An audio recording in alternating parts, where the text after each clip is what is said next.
एक समय की बात है।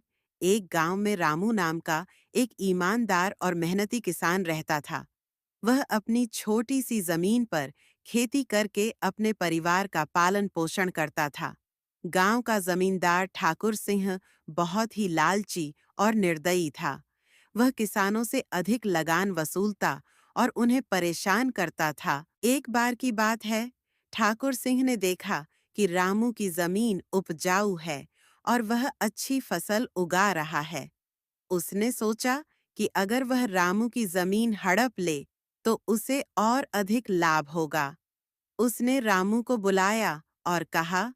रामू, तुम्हारी जमीन अब मेरी होगी। तुम्हें इसे खाली करना होगा। रामू ने विनम्रता से कहा। मालिक, यह जमीन मेरे पूर्वजों की है। मैं इसे नहीं छोड़ सकता। ठाकुर सिंह ने धमकी दी। अगर तुमने जमीन नहीं छोड़ी तो मैं तुम्हें गांव से बाहर कर दूंगा। रामू ने सोचा कि सीधे टकराव से कुछ हासिल नहीं होगा। उसने एक योजना बनाई। वह ठाकुर सिंह के पास गया और कहा। मालिक, मैं आपकी बात मानता हूं, लेकिन एक शर्त है। अगर आप मेरी एक पहेली का उत्तर दे दें, तो मैं जमीन छोड़ दूंगा। अगर नहीं, तो आप मुझे मेरी जमीन पर रहने देंगे। ठाकुर सिंह ने सोचा कि यह आसान होगा और उसने शर्त मान ली। रामू ने पूछा। ऐसी कौन सी चीज है जो जितनी अधिक होती है, उतनी ही कम दिखाई देती है? ठाकुर सिंह ने सोचा। सोना। नहीं। वह उत्तर नहीं दे सका। रामू ने मुस्कुराते हुए कहा। उत्तर है अंधकार। जितना अधिक अंधकार होता है, उतना ही कम दिखाई देता है।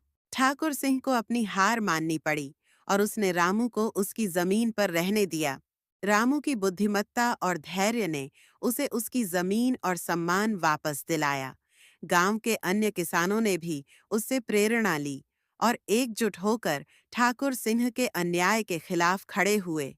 आखिरकार ठाकुर सिंह को अपनी गलतियों का एहसास हुआ और उसने किसानों से माफी मांगी।